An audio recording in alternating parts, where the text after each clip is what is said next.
Pulau Pramuka dengan estimasi waktu keberangkatan 2 jam dari Pelabuhan Muara Angke.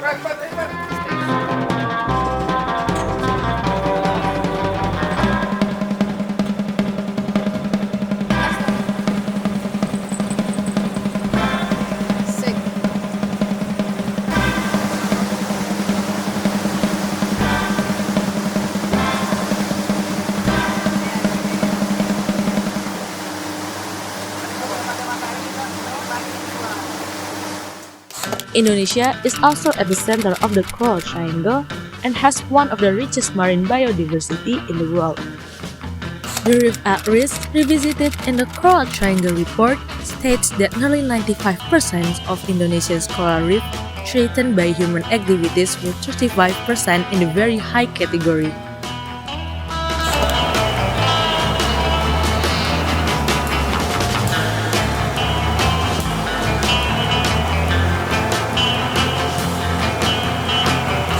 Perkenalkan, saya Hermansyah, Ketua Smiling Coral Indonesia.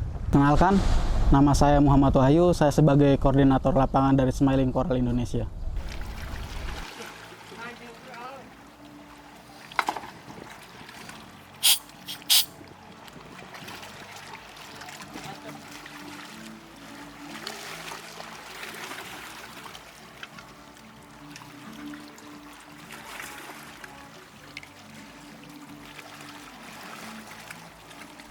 Smiling Coral Indonesia adalah kelompok masyarakat peduli lingkungan yang sebagian besar adalah anggotanya anak-anak muda yang memang fokus terhadap permasalahan lingkungan. Dan Smiling Coral ini dibentuk pada tahun 2020 melalui peran Lurah dan Taman Nasional untuk dibuat suatu wadah namanya kelompok masyarakat dan di-SK-kan oleh Lurah. Semen sama pasir. Kalau buat nama, dia lebih banyak pasir.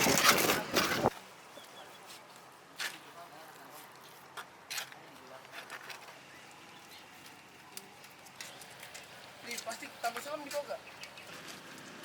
Setahun ini ya kita sudah melakukan kegiatan adopsi koral ini selama dari bulan Januari sampai bulan Agustus ya, itu kita hampir sudah menanam 500 media, itu kurang lebih 5.000 pieces koral telah.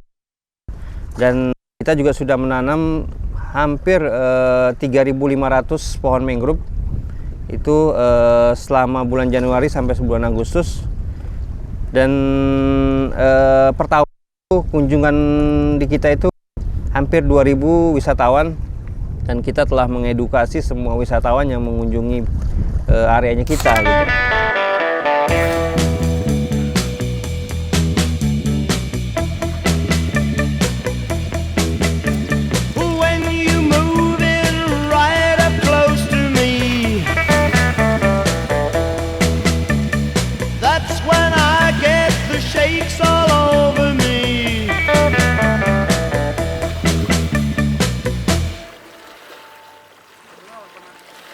Dari karang-karang mati ya, atau biasa dibilang rock lab. Pembuatan media itu nggak satu hari turun, jadi kita minimal 3 hari itu udah bisa buat turun ke lapangan. Nah untuk karang yang ada di lapangan atau koral yang ada di lapangan itu ya kurang lebih sekarang sudah 300 meter sudah pulih. Untuk pembuatan media rock lab itu bisa sampai 3 hari, itu udah bener-bener bisa buat diturunin. Catch a wave and you're sitting on top of the world. Don't be afraid to try the greatest sport around. Catch a wave, catch a wave. Ya kalau proses pembuatannya ya kita kan mau pakai bahan-bahan semen yang karang-karang mati. Nah kita modifikasi menjadi satu pot. Buat si koral yang jadi buat si koral berdirinya itu jadi pot. Not just a fad, cause it's been going on so long. Catch a wave, catch a wave. They said it wouldn't last too long. They'll eat their words with a fork and spoon and watch them go and all be surfing soon. And when they catch a wave, they'll be sitting on top of the world.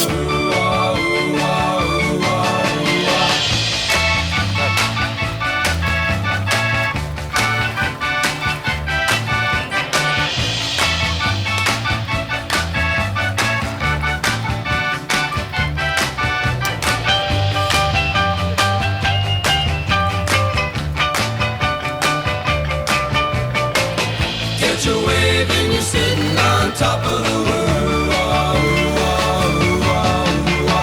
So take a lesson from a top-notch surfer boy. Catch a wave, but don't you treat it like a toy. Just get away from the Ya, jadi media tanam yang kita gunakan memang agak berbeda dari beberapa kegiatan-kegiatan restorasi terumbu karang yang ada di Indonesia ya. Karena sebagian umum masyarakat yang melakukan kegiatan transplant itu menggunakan media besi atau beton atau juga ada media paralon sistem cor gitu. Nah, di kita itu uniknya kita memiliki satu media namanya media rock lab. Rock itu adalah di dunia riset terumbu karang itu adalah batuan karang yang telah lama mati gitu. Dan kita akan menghidupkan kembali dengan karang-karang yang baru gitu.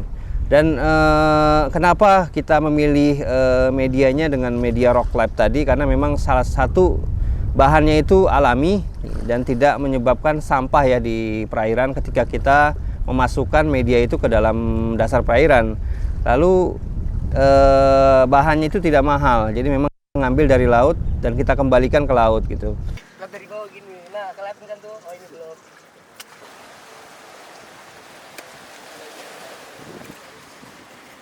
Nanti dia menjadi batu. Iya, batu itu untuk apa? Jadi itu untuk membuat habitat di rumah nih. Nanti dia udah mati. Oh, udah mati? Kok di darat? Oh, di darat. Iya, jadi jangan lama-lama ya dia ya di darat ya. Nah, ini sudah mati nih. Ini masih hidup. Kalau dia masih hidup berarti ada warnanya, ya kan? Ini kok ini udah mati? Ini mati, jadi kita nanti nanamin lagi biar dia hidup kembali gitu. Coral reef conservation is related to the fourth SDGs point, protecting marine ecosystems. This point aims to conserve and utilize sea and ocean resources sustainably for sustainable development.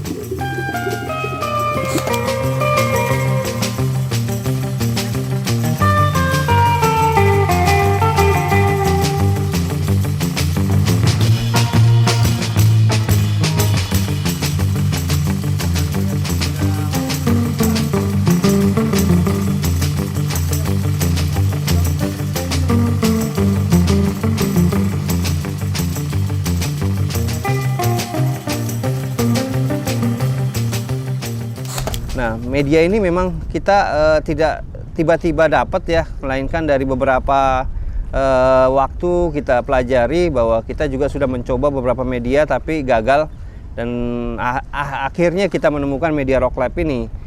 Nah, media rock lab ini hampir 85% itu tingkat keberhasilannya dan media ini sangat alami ya. Jadi memang kita tidak menaruh sampah ke dalam suatu perairan, melainkan kita menggunakan bahan-bahan alami yang memang dari karang-karang yang sudah lama mati gitu.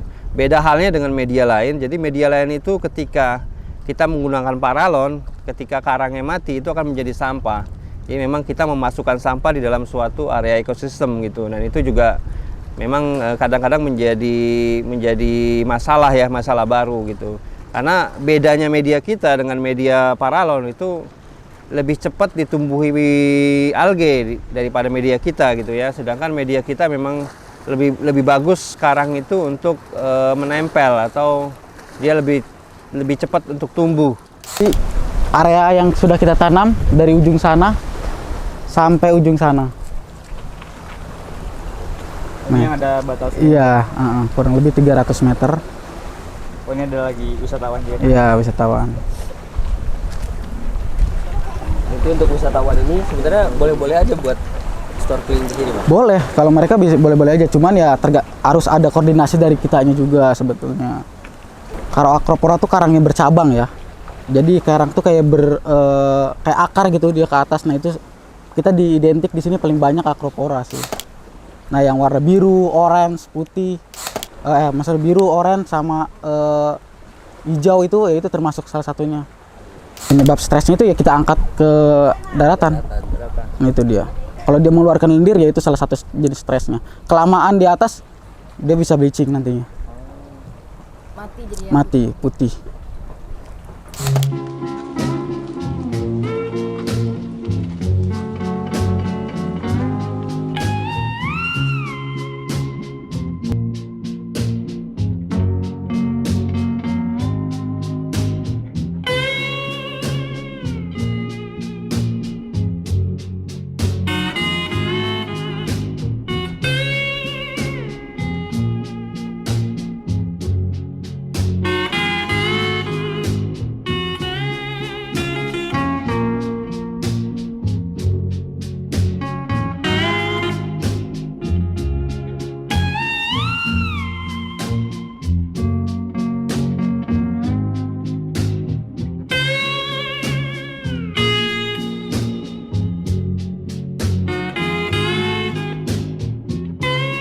Coral reef are one of the underwater tourism attraction. Jadi kenapa kita perlu menjaga terumbu karang? Salah satu perannya adalah untuk ekologi atau ekosistem. Kita perlu tahu bahwa terumbu karang adalah ekosistem yang produktif. Jadi dia seperti hutan hujan tropisnya daratan. Jadi dia sebagai habitat tempat bertelur, membesarkan anak, bereproduksi. Lalu dia juga sebagai rumah untuk biota-biota laut lainnya. Dan dia suatu bangunan yang digunakan untuk seluruh satwa biota laut yang ada di laut ya tentunya. Ya tadi ya untuk reproduksi, membesarkan anak, lalu bertelur gitu kan. Seperti itu.